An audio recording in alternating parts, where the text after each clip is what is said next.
President Trump has beat the coronavirus, testing negative for consecutive days, the official standard for measuring that one is coronavirus-free. So he's back to doing what he does best, holding rallies.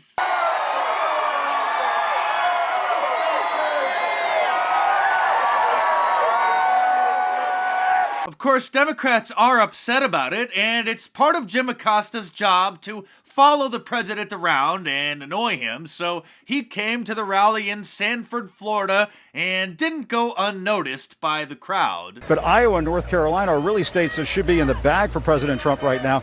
That's an indication as to how much trouble he's in politically right now, Wolf. And as this crowd is chanting that there are members of the press here who suck, I should also point out, Wolf, what also sucks, getting the coronavirus. The crowd was specifically chanting that CNN sucks, Jim, not that there are just some members of the press who suck. They were talking about you. Joe Biden is hosting his own rallies where a dozen or so people will pull into a parking lot and stay in their cars to listen to him ramble. At this one, a group of Trump supporters gathered across the street and chanted 4 more years, which pretty much drowned out whatever old Joe was trying to say.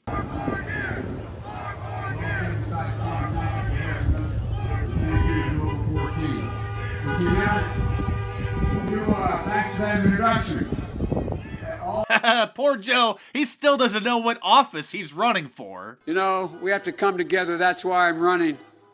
I'm running as a proud Democrat for the Senate. No, Joe, you first ran for the Senate back in 1972, and this is the year 2020 when you're supposedly running for president. And old Joe is having a hard time making his case to the voters. Gallup reported last week 56% of Americans said that they were better off today than they were 4 years ago, would have been under the Obama-Biden administration. So why should people who feel that they are better off today under the Trump administration vote for you? Well, if they think that, they probably shouldn't. They think 54% of American people are better off economically today than they were in our administration. Well, their memory is not very good, quite frankly. Yeah, it's our memories that aren't very good, Joe, because you're as sharp as a tack. You may remember I got in trouble when we were running against the senator who was a Mormon, the governor, okay? He has a name, Joe. It's Mitt Romney. Come on, man. Gee, I wonder why the Commission on Presidential Debates canceled the one that was supposed to take place between Joe Biden and President Trump on Thursday, despite President Trump being free from the coronavirus. But there may be another reason. C-SPAN's Steve Scully was supposed to be the moderator, but then he got caught conspiring with Anthony Scaramucci against Trump. He posted a tweet which appears to have been meant as a DM, and then claimed that he was hacked, and then deleted his entire Twitter account. On not one, but 2 other occasions, he also previously claimed that somebody hacked into his account after there were offensive tweets posted, in one case about fat people. Oh, by the way, Steve Scully also interned for Joe Biden. That's how old Joe Biden is. So instead of embarrassingly removing him as the moderator, the debate commission bailed him out and just canceled the debate altogether. In other news, Amy Coney Barrett's confirmation hearings are going on right now, and of course, Democrats are upset about that too. This morning, the Senate Judiciary Committee will begin the first of 4 days of hearings on the Supreme Court nomination of Judge Amy Coney Barrett. And CNN's Jessica Schneider is live in Washington with a preview for us. So what should we expect, Jessica? Well, Allison, its confirmation hearing is set to be an unprecedented hybrid, with some senators appearing in person, others appearing virtually, like Vice Presidential candidate Kamala Harris.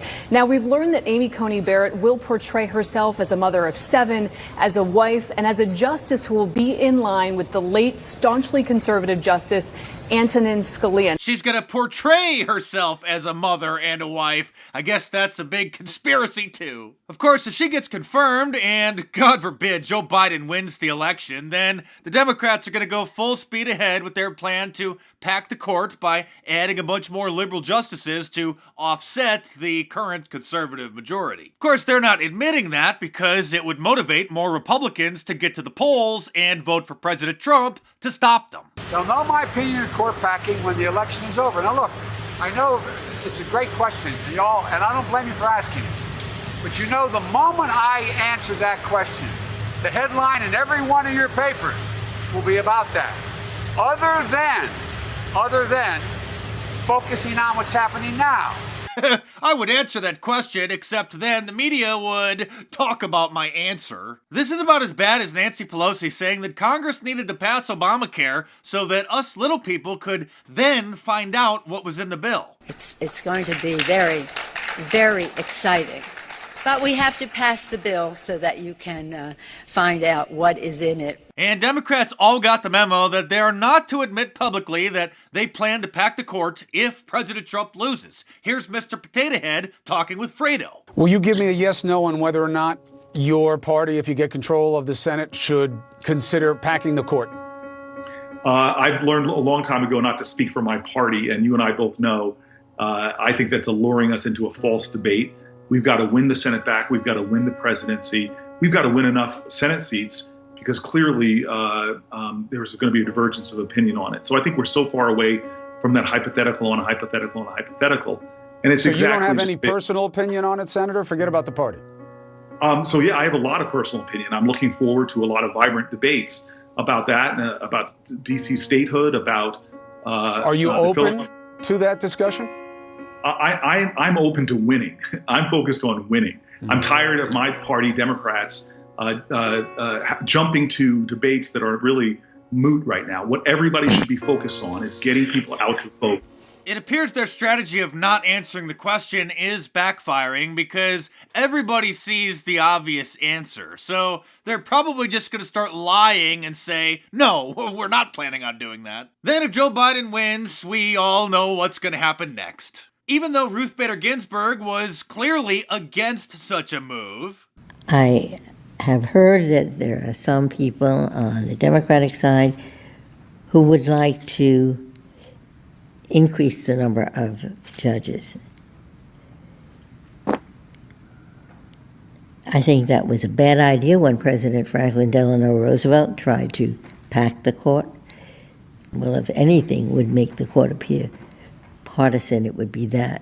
One side saying, when we're in power, we're going to enlarge the number of judges, so we will have more people who will vote the way we want them to. Well, so much for fulfilling her wishes, hey Democrats. And speaking of wishes, I have one for my fans. I hope you guys will order my new book, Hollywood Propaganda, How TV, Movies, and Music Shape Our Culture. Get it in paperback from Amazon.com or download the ebook on any of the major ebook stores. So head on over to Amazon.com or click the link in the description below and check it out.